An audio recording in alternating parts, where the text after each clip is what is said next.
My CEO fired me for having mommy brain 5 days before my $180,000 bonus was supposed to hit my account. He laughed while he made me sign a strict legal order forbidding me from ever accessing the company systems again. He thought he was a genius for saving money. He had no idea that by forcing me to sign that paper he had just triggered a countdown that would wipe his entire company off the internet. 2 hours later he was calling me begging for help, but I legally couldn't answer. Here is how I turned a termination letter into the most expensive mistake of his life. To understand why this hurts so much, you have to understand what I built. I wasn't just an employee at Nebula Stream. I was the foundation. The rebar in the concrete. The oxygen in the vents. 4 years ago, Nebula Stream wasn't a disruptive cloud solution. It was 3 guys in a WeWork sublet eating ramen and panicking because their code crashed every time more than 50 people tried to log in at once. That was when Jason hired me. I came in as a junior developer, but within 6 months I was the lead cloud architect. I didn't just patch their code. I gutted it. I rebuilt their entire infrastructure from the ground up. I spent nights sleeping on a beanbag chair under my desk, waking up at 3 a.m. to reroute server traffic so our European clients wouldn't experience lag. I missed my best friend's wedding because the database migrated that weekend. I missed my grandfather's 80th birthday because we had a DDoS attack. I gave Nebula Stream the best years of my 20s. In exchange, I negotiated a very specific clause in my contract. It was a retention incentive. A vesting bonus. If I remained with the company for exactly 24 months following our Series B funding round, I would receive a lump sum payment.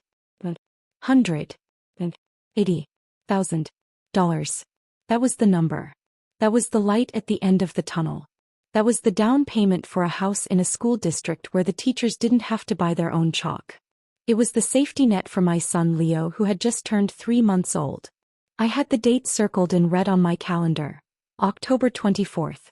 I returned from maternity leave on October 1st. I was tired. I was pumping breast milk in the server closet because Jason hadn't gotten around to building the lactation pod he promised. I had bags under my eyes that no amount of concealer could hide. But I was there. I was working. I was responding to Slack messages at 4 a.m. while nursing Leo. I was fixing API gateway errors while rocking a bassinet with my foot. I was proving every single hour of every single day that becoming a mother hadn't made me less of an engineer. It was October 19th when the calendar invite popped up. Quick sync Jason's office. No agenda. No HR representative listed. Just me and Jason. I didn't panic. In fact, I thought he wanted to discuss the bonus. Maybe he wanted to confirm the wire transfer details. Maybe he wanted to thank me for coming back so quickly. And I saw it. I saw the contempt. He thought I was a utility. A disposable battery that had run out of juice. He slid a folder across the desk. "This is a standard separation agreement," he said. "Just legal boilerplate. Sign it, hand in your badge, and we'll courier your personal items to your house so you don't have to carry them." I opened the folder. It wasn't standard. It was aggressive. It was a terrifying document designed to scare me into silence. Clause 4A. Confidentiality and access. The employee agrees to immediately cease all access to company systems, including but not limited to AWS, Azure, GitHub, and internal communication channels. Any attempt to access, modify, or log into these systems after the termination date will be considered a violation of the Computer Fraud and Abuse Act and will result in immediate legal action, including a lawsuit for damages. I read it twice. Any attempt to access will result in legal action. And then I remembered. I remembered something Jason had evidently forgotten. I remembered something the CTO who had been hired 3 months ago and didn't know the legacy code, definitely didn't know. The root account.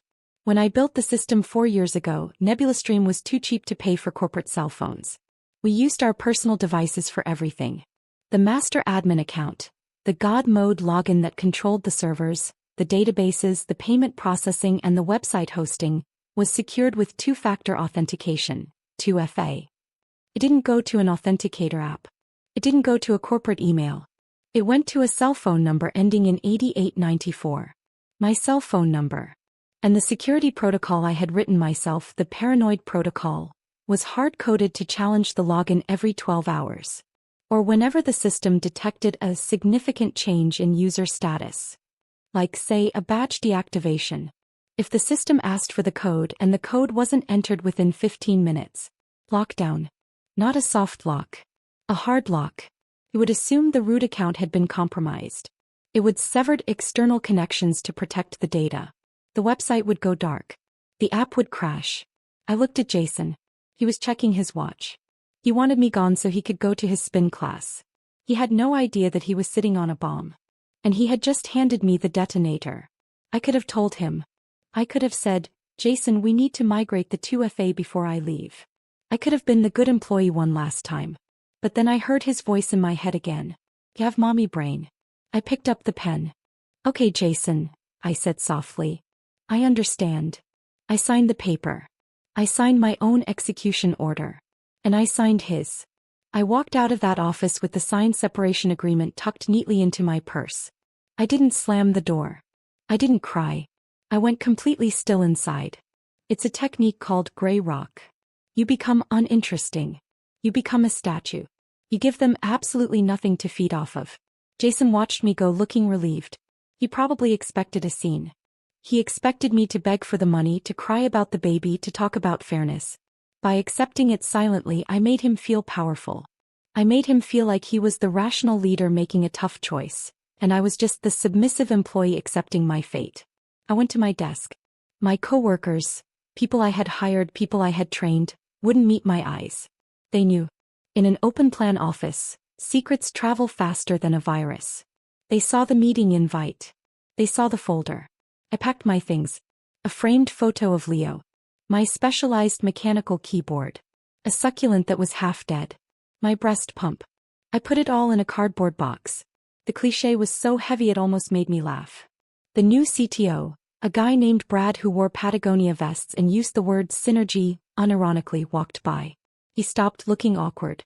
Hey Maya, he said, shifting his weight. Bummer hearing the news. But you know, business is business. Business is business, Brad, I repeated. Hey, quick question, he said, lowering his voice. Did you commit the documentation for the Azure migration? Jason wants to make sure we have all the keys. I looked at Brad. He had been here for 3 months. He earned $40,000 more than I did. And he didn't even know where the documentation repository was. Everything is in the shared drive, I lied. There wasn't. The documentation was in my head. And the keys? Well, the keys were in my pocket. Cool, Brad said, giving me a thumbs up. Good luck with the kid. I walked to the elevator. I pressed the button for the lobby.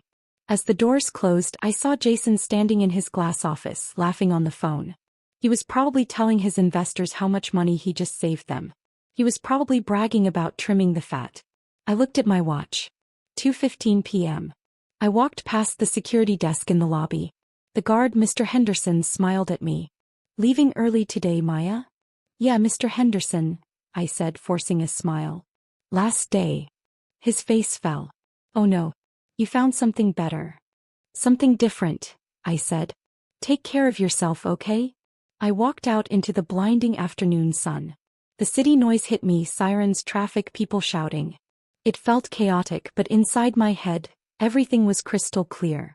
I got into my car, but I didn't go home. I went to a coffee shop 3 blocks away. I ordered a vanilla latte decaf because I was still nursing and a croissant. I sat by the window where I had a clear view of the Nebula Stream building down the street. I took out my phone. I opened the Do Not Disturb settings. I set it to allow calls only from my husband, David, and the pediatrician. Everyone else went to voicemail. Then I took out the separation agreement. I placed it on the table next to my latte. I smoothed out the creases. I took a picture of the paragraph. Specifically, Clause 4A.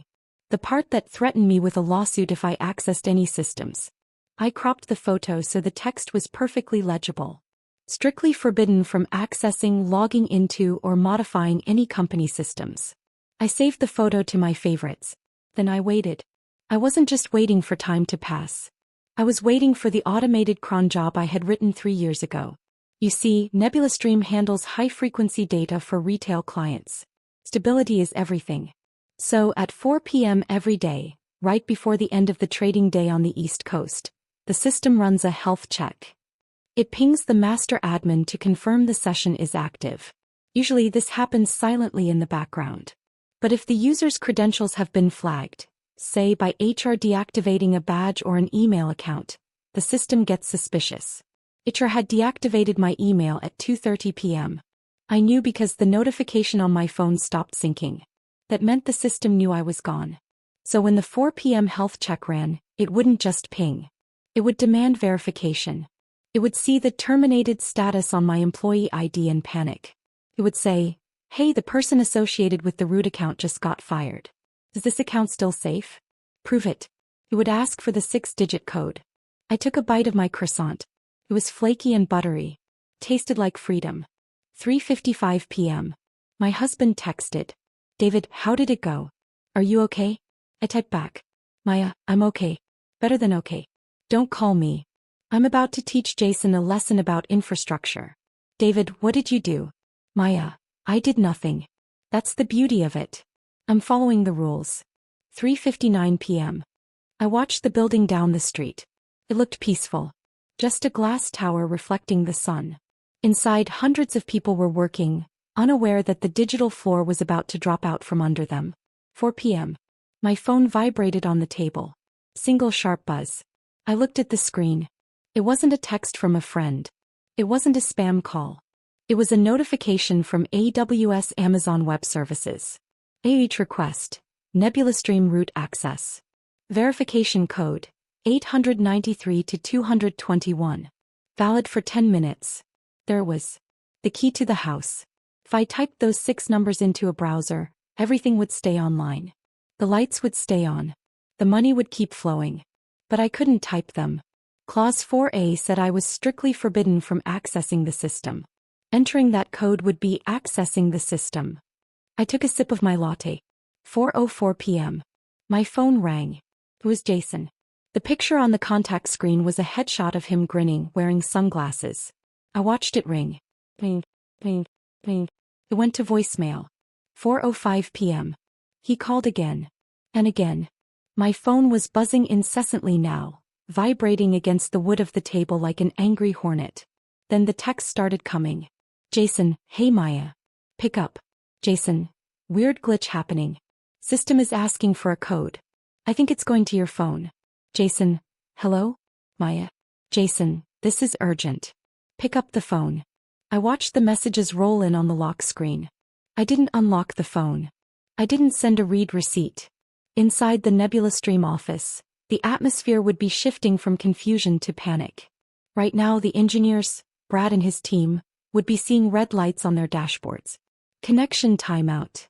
Authentication failed. They would try to log in to the admin panel to fix it. Access denied.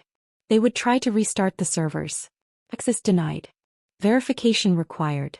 They would realize with sinking horror that they were locked out of their own building. 4:10 p.m. The hard lock initiated.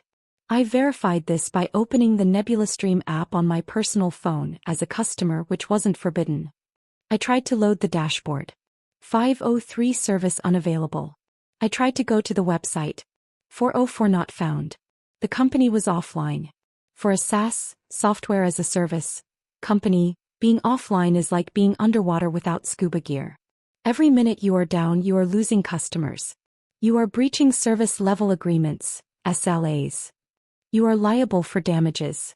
Nebula Stream processed about $1.2 million in transactions daily. A rough calculation meant they were losing about $50,000 every hour they were dark. 4:15 p.m. Jason called again. I declined it. Then Brad called. I declined it. Then the HR director Sarah called. I declined it. Then Jason texted again. The tone had changed. Jason, Maya, stop playing around. The site is down. We are losing money. Send me the code right now. Jason, if you don't send the code, I'm going to sue you for sabotage. But there it was. The threat. I smiled. It was time. I unlocked my phone. I opened the text thread with Jason. I didn't type a single word. I attached the photo I had taken 10 minutes ago. The photo of the separation agreement. The photo of Clause 4A. Strictly forbidden from accessing, logging into, or modifying any company systems. Violation will result in a lawsuit. I hit send. 3 dots appeared immediately. He was typing. Then the dots stopped. Then he typed again. then stopped. He was reading it. He was reading the legal language he had paid a lawyer $500 an hour to draft. He was realizing that he had legally prohibited me from doing the one thing he needed me to do. If I sent him the code, I would be accessing the system's security. I would be violating the contract. He had trapped himself. 4:30 p.m. My phone was silent for 10 minutes. I imagined the scene in the glass office. Jason screaming at Brad. Brad sweating through his Patagonia vest, explaining that they couldn't brute force a 256-bit encryption key. The lawyers being called in on a conference line. The realization settling in that they couldn't fire me and keep the keys. 4:45 p.m. A new text from Jason. Saying, Maya. Please. We can work this out. Just text me the code verbally. That's not accessing the system. That's just helping a friend. I let out a sharp laugh that startled the barista clearing the table next to me. Friend. 10 minutes ago I was sabotaging the company. 2 hours ago I had mommy brain. I was a friend. I typed my first response. Maya. I cannot verify the identity of the person requesting this code. Sharing security credentials via unencrypted SMS is a violation of company security protocol. Also, per my signed agreement, I am no longer an employee and am forbidden from assisting with company operations. Please direct all inquiries to your legal counsel. I hit send. Then I put my phone back on, do not disturb. I ordered another latte. This time I got a blueberry muffin to go with it. I was enjoying this. I thought about the $180,000. I thought about the nursery I wanted to paint. I thought about the nights I spent debugging code while Jason was at Coachella. He wanted to play hardball. Let's play. 5:30 p.m. The sun was starting to set. The Nebula Stream building was glowing orange in the fading light. The company had been offline for 90 minutes. Estimated loss. $75,000. Plus reputation damage. Plus clients calling to cancel contracts. My phone buzzed. It wasn't a text. It was an email notification. Subject. Urgent. Consulting agreement. Please read. It was from the General Counsel of Nebula Stream. I opened it. Dear Ms. Peterson, we apologize for the misunderstanding regarding your separation earlier today. It has come to our attention that your expertise is required for a critical system transition. Attached is a temporary consulting agreement. It grants you full authorization to access company systems for the purpose of transferring administrative credentials. Please sign and return and provide the verification code immediately. Sincerely, legal team. I read the attachment. It offered me a flat fee of $500 for my time. $100. They still didn't get it. They thought this was an administrative error. They thought they could throw crumbs at me and I would scatter. I didn't reply to the email. I waited. 6:15 p.m. The panic was real now. I checked Twitter, X. Hashtag Nebula Stream down was trending in the tech sector. People were tweeting, is Nebula Stream dead? Can't process payments, losing customers. Moving to AWS Direct, this is a joke. Jason called again. I let it ring. He left a voicemail. I listened to it. Maya. His voice was cracking. He sounded breathless. Maya, look, I'm sorry, okay? I'm sorry about the mommy brain comment. That was out of line. But you're killing us here. The investors are calling me. We're bleeding out. Just tell me what you want. Name your price. Name your price. Those were the magic words. I didn't call him back. I wasn't going to negotiate with a terrorist. I was going to negotiate with the only thing that mattered. The contract. I drafted a reply to the General Counsel. I copied Jason. I copied the board of directors, whose emails I knew by heart because I set them up. Subject. Urgent, consulting agreement. To whom it may concern. I am in receipt of your consulting offer. Unfortunately, I am unavailable for work at the rate of $500. However, given the emergency nature of the request, I am willing to offer my services as an external crisis consultant. My fee for emergency credential recovery is structured as follows. 1. Unpaid vesting bonus, $180,000. 2. Emergency consultation fee, $70,000. 3.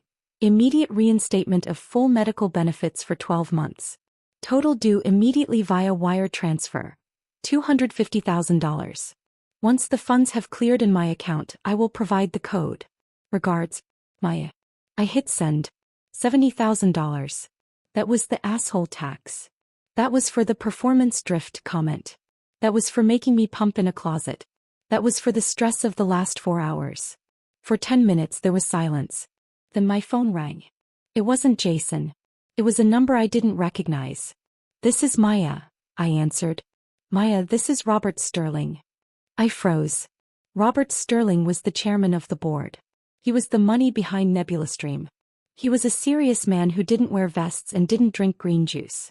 He wore bespoke suits and drank scotch that was older than Jason. Mr. Sterling, I said, sitting up straighter. I have your email, he said. His voice was gravel.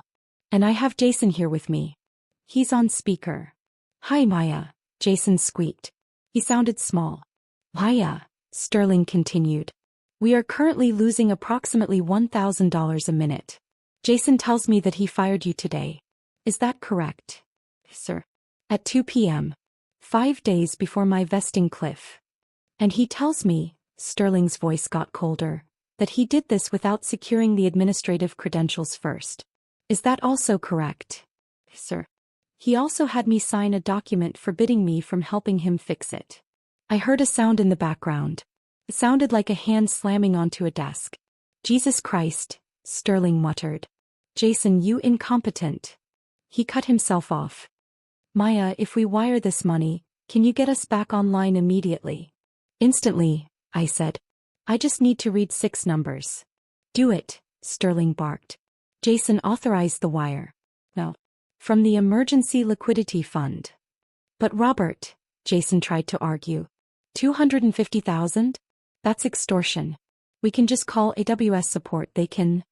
AWS support takes 48 hours to reset a root account, Jason. Sterling roared. It was the loudest I had ever heard him. Do we have 48 hours? Do we? Or will we be bankrupt by morning? Silence. Wire the money, Sterling ordered. I'll send the wire details, I said calmly. I hung up. I emailed my bank details. Then I sat there and watched my banking app. 6:45 p.m. The sun was down. The streetlights were on. I refreshed the app. Balance. $4,230.15. I refreshed again. Balance. $4,230.15. I waited. 6:52 p.m. I refreshed again. Balance. $254,230.15. It was there. Real money. Cleared funds. I took a screenshot. Then I called Jason back. He picked up on the first ring. Did you get it? He asked. His voice was defeated. He sounded like a balloon that had let all the air out. I got it, I said. Do you have the login screen open?